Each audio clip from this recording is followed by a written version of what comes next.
नशा एक अभिशाप है, सबको ये समझाएं, देश का भविष्य है युवा, जीवन इनका बचाएं। किसी देश का भविष्य कैसा होगा, उसका विकास कैसा होगा, यह निर्भर करता है उस देश के युवा वर्ग पर। युवा चाहे तो अपनी कड़ी मेहनत से, कड़ी लगन से देश को बुलंदियों तक पहुंचा सकते हैं, लेकिन अगर वही युवा नशे की गिरफ्त में आ जाए तो अपने साथ साथ घर परिवार के विनाश का कारण बनते हैं। तो देश के लिए सोचना तो बहुत ही दूर की बात है। नशा एक सामाजिक अभिशाप है। आज कोई भी हो, चाहे अमीर गरीब, स्त्री पुरुष, युवा वृद्ध, शिक्षित अशिक्षित, सभी किसी न किसी प्रकार के नशे में ग्रस्त है। यहाँ तक कि बच्चे भी किशोरावस्था में ही नशे के आदी हो रहे हैं। देश के आंकड़े बताते हैं कि काफ़ी प्रतिशत आबादी जो है किसी न किसी प्रकार का नशा करती है, चाहे नशा वो सिगरेट का हो, शराब का हो, अफीम का हो, गांजा का हो या फिर गुटखे का। आंकड़े ये भी बताते हैं कि 3 में से 1 युवा नशे का आदी है। यह बुरी लत गांवों से शहरों व महानगरों तक बुरी तरह फैल चुकी है। प्रश्न ये उठता है कि ये सामाजिक बुराई इतनी बुरी तरह हमारे समाज में क्यों पैर पसार रही है? क्यों हमारा युवा वर्ग इसकी ओर आकर्षित हो रहा है? क्यों आज हमें तंबाकू मुक्त दिवस इत्यादि मनाने की आवश्यकता पड़ रही है?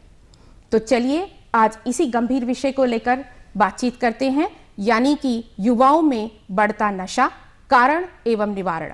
और बातचीत करेंगे मिस्टर विपिन शर्मा से, जो कि डायरेक्टर हैं state level coordinating agency ministry of social justice and empowerment, government of India से, और एक बहुत डी एडिक्शन सेंटर बहुत सालों से चलाते हैं। साथ हैं हमारे डॉक्टर पूनम दहिया, जो कि मनोचिकित्सक हैं सिविल अस्पताल हिसार में। तो आप दोनों का स्टूडियो में बहुत बहुत स्वागत है। Thank you. तो पूनम जी, सबसे पहले हम आपसे यही जानना चाहेंगे कि नशे की लत किसे कहते हैं या कब पहचानें कि नशे की लत हो चुकी है?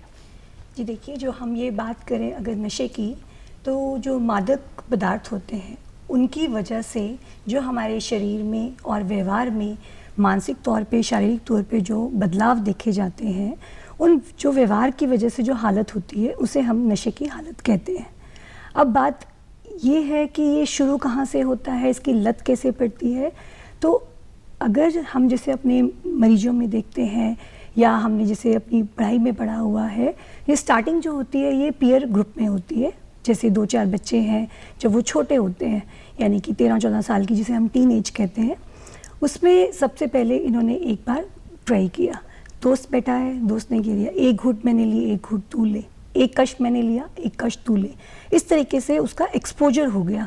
या आप समझें तो जैसे पारिवारिक समस्याएं कई बार होती हैं, परिवार में कोई नशे का आदी है, उसकी देखा देखी भी बच्चे ये सीख सकते हैं। एक बार उसने लिया, उसको अच्छा लगा, उसके बाद वो दोबारा नशा करेगा। हर कोई ये सोच के करता है आज कर रहा हूँ कल नहीं करूँगा, लेकिन धीरे धीरे वो इसकी गिरफ्त में आ जाते हैं। उनकी फिर जो जिस चीज़ में, जिस डोज में, जिस अमाउंट में उसको मज़ा आ रहा था, वो धीरे धीरे बढ़ जाता है।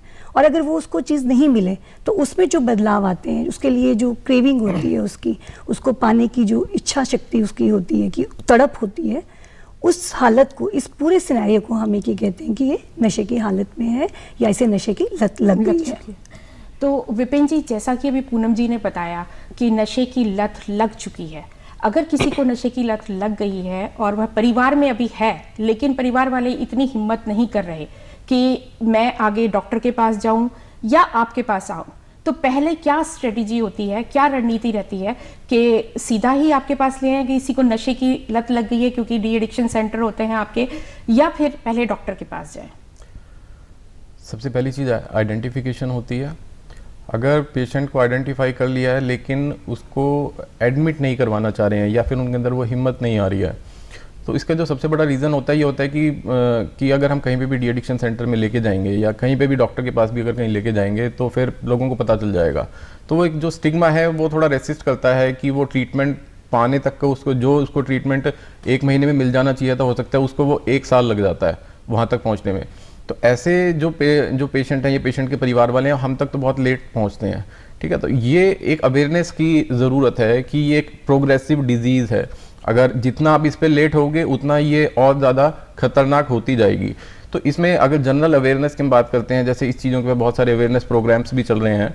अगर जैसे हमारे पास आप ये बता रहे हो कि भी नशा करते हैं और हम पहले मतलब यानी रिहेबिलिटेशन सीधा आने की जरूरत नहीं होती, पहले जरूरत होती है काउंसलिंग में जाने की, यानी कि साइकियाट्रिस्ट के पास। डिपेंड करता है कि वो कितने टाइम से नशा कर रहा है। अगर उसको नशा करते हुए थोड़ा ही टाइम हुआ है तो उसको रिहैब की ज़रूरत नहीं है, उसको डायरेक्टली डी एडिक्शन सेंटर में एडमिट होने की ज़रूरत नहीं है, उसको काउंसलिंग की ज़रूरत है। और जब वो किसी साइकियाट्रिस्ट के पास जाएगा तो वो उसको बताएगा कि इसको किस लेवल की काउंसलिंग चाहिए। उसके हो सकता है कि कुछ लड़की का इशू हो, आजकल जो ज़्यादातर जो स्टार्ट होता है उसके पीछे कुछ ना कुछ पढ़ाई का इशू होता है कि उसने प्रेशर ज़्यादा ले लिया है। तो जो भी बच्चा किसी भी प्रकार का अगर नशा स्टार्ट करता है तो वो इसलिए नहीं करता क्योंकि उसको डिपेंडेंसी में चले जाना है, कि वो एडिक्ट बनना है उसको। तो उसके खुद के जो इंडिविजुअल है ना, कुछ ना कुछ इश्यूज होते हैं, तो उसको आइडेंटिफाई करना कि उसके जो अर्ली लेवल पे जो इंडिविजुअल इश्यूज हैं वो क्या क्या हैं, वो साइकोलॉजिस्ट उसको प्रॉपर तरीके से देखेगा, उसको आइडेंटिफाई करेगा। यही बिल्कुल बहुत सही कहा विपिन जी ने कि कारण। तो आपके पास जैसे आप डॉक्टर हैं, आपके पास बहुत से युवा वर्ग आते होंगे या उनके परिवार वाले आते होंगे कि बच्चे को नशे की लत लग रही है या आदत पड़ रही है या ये उसमें धीरे धीरे बढ़ता जा रहा है, तो कौन से मुख्य कारण होते हैं? देखिए, अगर हम इसके लिए कारणों की बात करते हैं तो हमें ये समझना है, सबसे पहले ये समझिए कि नशा जो है, जब उसको डिपेंडेंसी हो गई, वो एक बीमारी है। जैसे लंबी बीमारियां होती हैं, हमारी बीपी है, शुगर है, दमा है, ये लंबी चलती हैं, इसी तरीके से वो ओवर द टाइम उसमें डेवलप हुई है। जो हमारे ब्रेन में केमिकल्स चेंजेस हैं उसकी वजह से वो हुई है। मुख्य तौर पे अगर हम डिवाइड करके देखें इसको तो हमारी 3 बिंदु हम समझते हैं। एक हमारे होते हैं बायोलॉजिकल रीजंस, जैसे हमारा जेनेटिक मेकअप हो गया, कोई इलनेस है, पेशेंट को कोई मानसिक रोग है, या बच्चों में कई बार शुरू से बिहेवियर प्रॉब्लम्स आती है, कंडक्ट डिसऑर्डर्स आते हैं, ADHD की समस्याएं होती हैं, ऐसे बच्चे थोड़े ज़्यादा प्रोन होते हैं। फिर आती है बात आपके एनवायरमेंटल फैक्टर्स की, यानी कि वो किस सोसाइटी में, सोसाइटी के किस तबके से बिलोंग कर रहा है, उसके जो पेरेंट्स हैं, उसके जो चाचा ताऊ हैं, जो उसके परिवारजन हैं, वो कैसा बिहेव करते हैं। फिर उस पर आता है कि उसका आगे दोस्तों का सर्कल कैसा है। फिर जब वो बड़ा हो गया, हमारे सामाजिक जैसे है आजकल हमारे युवा कुरीतियों से मतलब जूझ रहे हैं, बेरोजगारी है, नशा है, हर जगह उनको मिल रहा है, इस तरीके की जो समस्याएं आ रही हैं उसकी वजह से भी वो नशे की तरफ जा सकता है। यानी कि हम जेनेटिक जो है, हमारे फिजिकल जो है वो तो बाय बर्थ हमारे हो गए, हमारे उसमें है, लेकिन जो हम सोशल फैक्टर्स हैं उनको भी हम नकार नहीं सकते, उनका भी एक बहुत बड़ा रोल रहता है इनके कारणों को जानने में।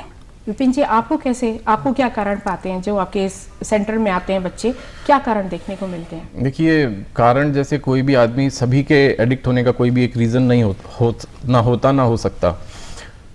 अगर हम इसमें अब ये देखते हैं मेजॉरिटी क्या है कि ज़्यादातर किस रीज़न से आते हैं, एडिक्शन के अंदर आते हैं, तो उसमें 2 चीज़ें सबसे ऊपर आती हैं। वो आती हैं कि क्यूरोसिटी, ठीक है, कि जो बच्चा एडिक्शन के अंदर जा रहा है तो इसका मतलब ये है कि कहीं ना कहीं वो साइकोलॉजिकल इल है, मतलब वो ना कहीं वीक है उसकी, और उसको इस दिशा में जाना ही था, वो इसमें नहीं जाता तो वो किसी और एडिक्शन में जाता, जैसे गैम्बलिंग में जाता। आपने बताया कि ऑनलाइन गैम्बलिंग, हाँ बिल्कुल, आजकल देखने तो में वो क्यूरोसिटी जो पहले 18 साल के बाद डेवलप हुआ करती थी, अब प्रॉब्लम ये हो गई है कि अगर हम आंकड़े की बात करते हैं तो 2018 के जो एम्स का जो नेशनल सर्वे हुआ था उसमें ये क्लियरली मेंशन किया गया है कि जो पहले ड्रग्स यूजिंग की जो फर्स्ट एज थी वो 16 से 18 हुआ करती थी, आज के दिन वो 12 से 14 हो गई है। ठीक है, तो जो क्यूरोसिटी लेवल जो उनको कॉलेज में जाके मिलता था बच्चों को, वो अब उनको स्कूल के अंदर ही मिल रहा है, क्योंकि वक्त से पहले क्योंकि जो OTT प्लेटफॉर्म्स हो गए हैं, जो चीजें लोग कॉलेजेस में जाके देखा करते थे वो मोबाइल के अंदर वो 10-12 साल की उम्र के अंदर ही वो देखने लग जाते हैं। तो जो क्यूरोसिटी वो जो जागती है, सबसे मेन रीजन वो होता है। सेकेंडरी, जब वो उसको माहौल भी वैसा मिल जाता है, जो उसकी क्यूरोसिटी जगी है कि उसने देखा कि वो नशा करने से ऐसे ऐसे उस व्यक्ति को मूवी के अंदर कि उसको बहुत लोग जान रहे हैं, उसकी बहुत पहुंच है, तो जैसे ही वो अपने कॉलेज में या अपने स्कूल में जाता है ना, और उसको माहौल भी वैसा मिल जाता है, यानी उसको पीयर ग्रुप प्रेशर कह सकते हैं। तो ये 2 चीजें जो हैं जो मेजॉरिटी में काम करती है कि व्यक्ति को फर्स्ट यूसेज से और एडिक्शन तक लेके जाने में। तो क्या आपको ये लग रहा है, महसूस हो रहा है, दोनों ही हैं आप, एक सामाजिक मतलब समाज सेवा करते हैं और एक डॉक्टर हैं, तो क्या आपको लगता है कि इसकी सोशल एक्सेप्टेबिलिटी हो रही है एक तरीके से युवा वर्ग में नशे की, कि क्योंकि आपने कहा कि फिल्मों में भी दिखाते हैं और वैसे भी इसको काफ़ी ग्लैमराइज फॉर्म में पेश करते हैं, तो क्या वाकई इसकी सोशल एक्सेप्टेबिलिटी हो रही है? देखिए, अगर इस चीज़ को हम समझें तो हमें ये समझना है कि पहले के और अब के टाइम में काफ़ी फ़र्क आ गया है। पहले आपने देखा होगा हमारे जो परिवारों का स्ट्रक्चर होता था वो जॉइंट था, संयुक्त परिवार में हम रहते थे। आजकल परिवार एकल हो गए हैं, दोनों ही पेरेंट्स, माता पिता दोनों ही कहीं ना कहीं आप देखेंगे अमूमन वर्किंग मिलते हैं, और बच्चे भी आजकल 1 या 2 हैं। तो उसमें क्या होता है, जो बच्चा है वो कहीं ना कहीं अपना मतलब जो उसकी बाहर की एक्टिविटी है वो कम होके अंदर एक जो साथ में आपने बात की जैसे मोबाइल एडिक्शन की हम बात करते हैं, एक गैजेट आ गया है मोबाइल, उसमें क्या है कि बच्चा उसमें अपने आप को लिप्त कर लेता है, मतलब उसने अपना सहारा ढूंढ लिया। तो पहले जो चीज़ें बच्चे को परेशान कर रही थी या माँ बाप जो पहले देख पा रहे थे वो अब नहीं देख पाते, क्यों? समय की कमी होती है। सुबह माँ बाप निकलते हैं, बच्चा स्कूल से आ गया, अपना काम कर लिया, फिर ट्यूशन चला गया, पीछे कोई देखने वाला नहीं है। जब तक माँ बाप आते हैं वो इतने थके होते हैं कि उनको भी लगता है कि ठीक है खाना खाएं, सो जाएं, बच्चे को संभाल लिया। तो कहीं ना कहीं वो चीज़ें मिस हो रही है। एक जो क्वालिटी टाइम हम बिता रहे थे, जो हमारे पेरेंट्स, ग्रैंड पेरेंट्स हमारे साथ में रह रहे थे, उनका जो हमें संरक्षण मिल रहा था वो कम हो गया है। कि नहीं तो पहले दादा दादी घर पे हैं तो वो कहीं ना कहीं बच्चे की कोई एक्टिविटी होती थी तो वो पता चल जाती थी। तो ये एक कारण है कि जो हम मतलब इसे कहेंगे जो बच्चा जल्दी इसमें लिप्त हो रहा है, मतलब कि बहुत अर्ली एज पे हम जो केसेस देखते हैं, काफ़ी अर्ली एज पे बच्चों का एक्सपोजर हो रहा है और जो पेरेंट्स को नहीं पता चल पाता। देखिए, मैं सोशल एस्पेक्ट के ऊपर कुछ बात कहना चाहूँगा कि अब हम यूथ के ऊपर बात कर रहे हैं कि यूथ के अंदर ये एकदम से बहुत ज़्यादा ये आगे बढ़ रहा है। तो इसके जो सबसे बड़े रीजंस हैं, सबसे पहला आता है कि ईजी जो है ना अवेलेबिलिटी। बिल्कुल। तो कोई भी नशा कहीं पर भी, आप किसी भी आप ज्योग्राफिकल उठा के अगर आप देखेंगे तो वहाँ पे वो नशा वो ज़्यादा यूथ में ज़्यादा फैलेगा जहाँ पे वो इजीली अवेलेबल है। तो अभी जो फिलहाल का टाइम है बहुत इजीली अवेलेबल है। अगर आपको कोई भी नशा चाहिए तो आप ना वो कैश ऑन डिलीवरी वाला सिस्टम भी चला हुआ है अपने हिसाब में। तो अच्छा, अगर आप कॉल कर दो वो आपको घर पे सर्विस दे के जाएंगे और आप उनको पे करेंगे। यानी कि चेन बनी हुई है, एक चेन बनी हुई है, बहुत हार्ड चेन बनी हुई है, बहुत सारे इसमें लेयर्स हैं। सेकेंडरी जो चीज़ें हैं कि जैसे ये जो क्यूरोसिटी फैक्टर है, क्यूरोसिटी के ऊपर हमने बात कर ली है। थर्ड, ये जो फैमिली का जो स्ट्रक्चर है जैसे हम बात कर रहे हैं, इसके अंदर प्रॉब्लम एक ये आ गई है सबसे बड़ा, जो कि वो है इग्नोरेंस। इग्नोरेंस क्या है कि अब आप सोशल एस्पेक्ट पे बहुत इंपॉर्टेंट मैं आपको बात करने जा रहा हूँ कि जब बच्चा स्कूल जाता है और स्कूल से वो जैसे जैसे आगे बढ़ता है और उसकी मदर को सबसे पहले पता चल जाता है कि वो नशा करने लग गया है। उसका चिड़चिड़ापन वो मदर सबसे पहले ऑब्जर्व करती है, ठीक है, उसका वो लेट घर पे आ रहा है वो ऑब्जर्व करती है, लेकिन वो अपने हस्बैंड को नहीं बताती है। बिल्कुल, वो भी एक डर होता है। वो अपने हस्बैंड को नहीं बताती है और वो तब बताती है जब वो डिपेंडेंसी में पहुंच गया है। उसका इग्नोरेंस, ठीक है, कि इग्नोरेंस वो ये नहीं कि उसको अपना बच्चा खराब करना है, नहीं, वो इग्नोरेंस इस चीज का है कि मैं उसको समझा दूंगी, ठीक है, उसके हस्बैंड को पता ही ना लगे। अगर उसी प्रॉब्लम को अर्ली स्टेज पे आइडेंटिफाई करके और उसकी प्रॉपर काउंसलिंग कराई जाती या खुद काउंसलिंग पहले से लेके आप खुद कर लेते तो शायद वो एक अच्छा था। सेम चीज हम स्कूल के अंदर जाते हैं। स्कूल के अंदर आप क्या देखते हैं कि एक बच्चा, टीचर को सबसे पहले पता चल जाता है कि कौन सा बच्चा जो है वो थोड़ा सा लाइन गलत पकड़ गया है। जो बच्चा 80% आता था वो 60% पे आ गया। जो बच्चा आगे बैठता था, क्या हुआ, ठीक है, वो पीछे बैठने लग गया है, ठीक है, वो उसके लड़ाई झगड़े इश्यूज निकल के आने लगे। लेकिन क्या होता है कि हमारे सिस्टम में इनडायरेक्टली एक ऐसी इग्नोरेंस होती है जिसका इफेक्ट यूथ के ऊपर पड़ रहा है। अब टीचर क्या करेगा, उसको ये कहेगा कि बाकी बच्चों को बताएगा कि आपको इस बच्चे से अलग रहना है, इससे दूर रहना है। उस बच्चे को आइसोलेट करने की जरूरत नहीं थी, ठीक है, मतलब ये एक गलत स्टेप है, ये इस तरीके से उसको अलग कर दिया जाता है, उसको एक स्टिग्मा डाल दिया जाता है कि ये गलत है, इसके साथ नहीं रहना है। तो वो बच्चा फिर वैसे ही संकट ढूंढेगा, नशे के अंदर जाएगा। तो पूनम जी, जैसे अगर कोई नशा करने लगता है तो उसके क्या क्या दुष्प्रभाव देखने को मिलते हैं, परिवार में भी समाज में भी, क्या ऐसा दुष्प्रभाव है? देखिए, हम अगर बात करें नशे के दुष्प्रभाव की तो वो जो व्यक्ति नशा कर रहा है उसके शरीर पे तो उसका दुष्प्रभाव पड़ ही रहा है, उसके परिवार पे, उसके समाज में, उसके देश पे, हर तरह से नशा कहीं ना कहीं गलत प्रभाव ही डालता है।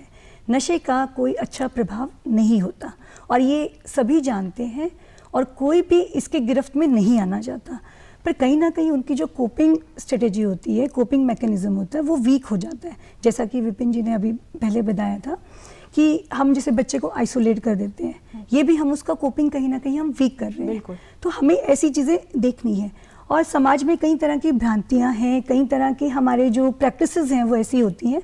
अब मैं आपको थोड़ा सा एग्जाम्पल अगर बताऊँ, अगर हम बात करते हैं महिलाओं की, अब गांव देहात में क्या है कि पेन के लिए, दर्द हो गया तो महिला को, किसी को पेन हो गया तो उसके घर वाले वहाँ पे जाके किसी भी कहीं झोला छाप से या किसी भी लोकल डॉक्टर से कहीं ले जाएंगे, तो वो उसको तुरंत आराम चाहिए तो एक इंजेक्शन लगा देगा, ठीक है। तो वो ये नहीं जानते, ना वो कोई पूछता कि ये इंजेक्शन किसका था, क्यों दिया गया, इसको कब दोबारा देना है या नहीं देना है।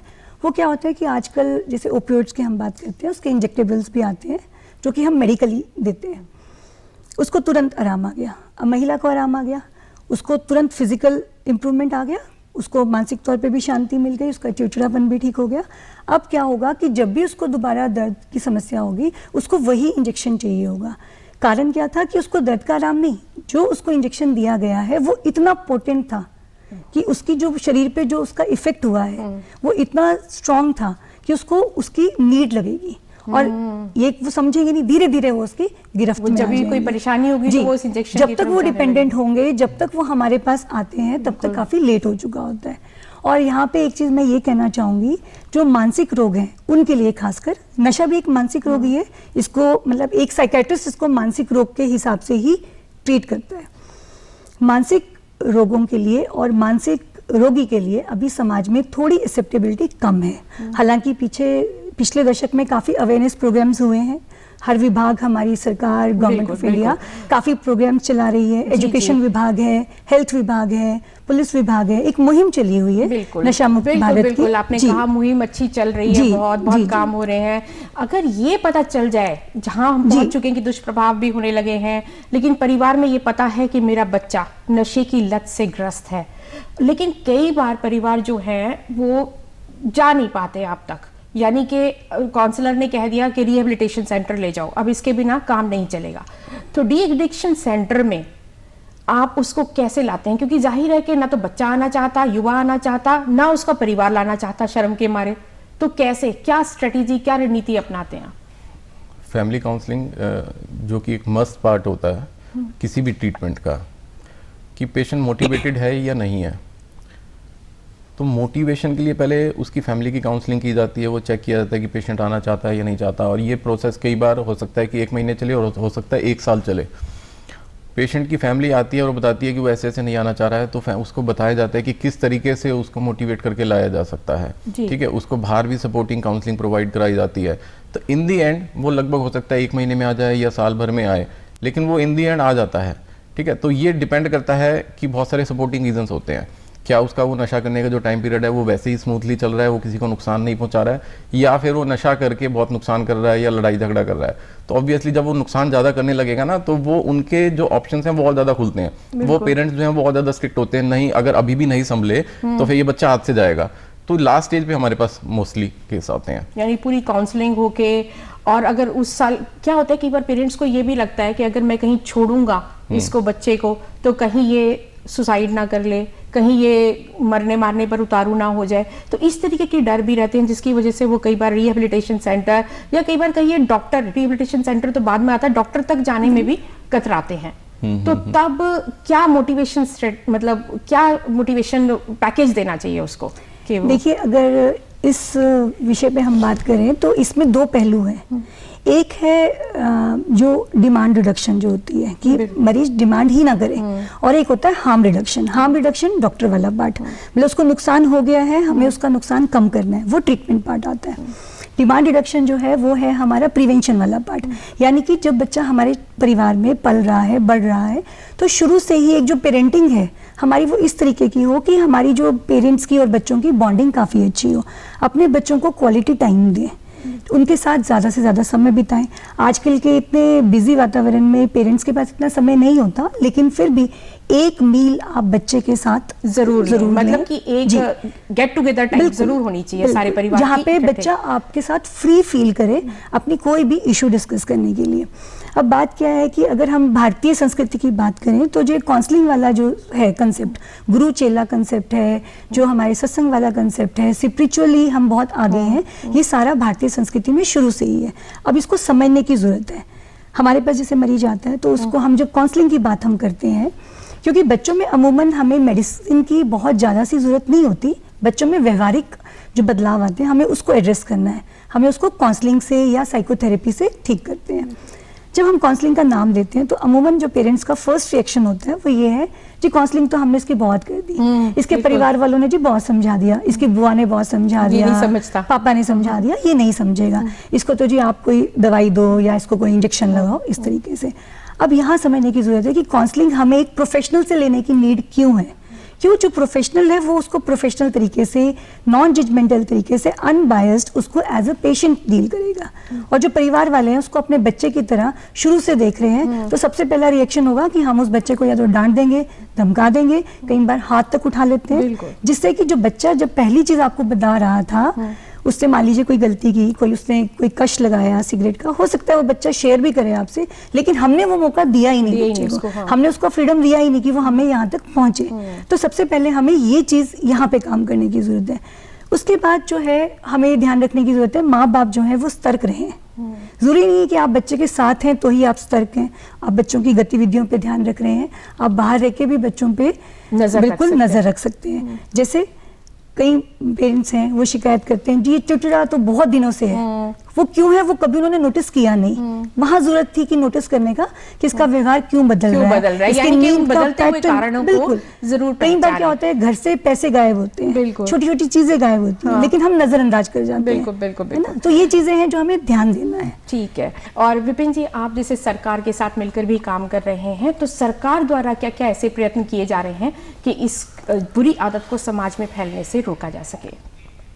देखिए, मैं गवर्नमेंट ऑफ इंडिया के बारे में ज़्यादा बता पाऊँगा। बेसिकली मेरा टाइप स्टेट डिपार्टमेंट के साथ भी है, और मैं स्टेट का ये मेंटल हेल्थ अथॉरिटी का भी मेंबर हूँ। काम पीछे से जो है वो बराबर चल रहा है। हम इस चीज़ के लिए सेटिस्फाई हो सकते हैं कि ना काम चल रहा है, ऐसा नहीं है कि लोगों को दिख नहीं रहा तो पीछे से काम नहीं हो रहा है।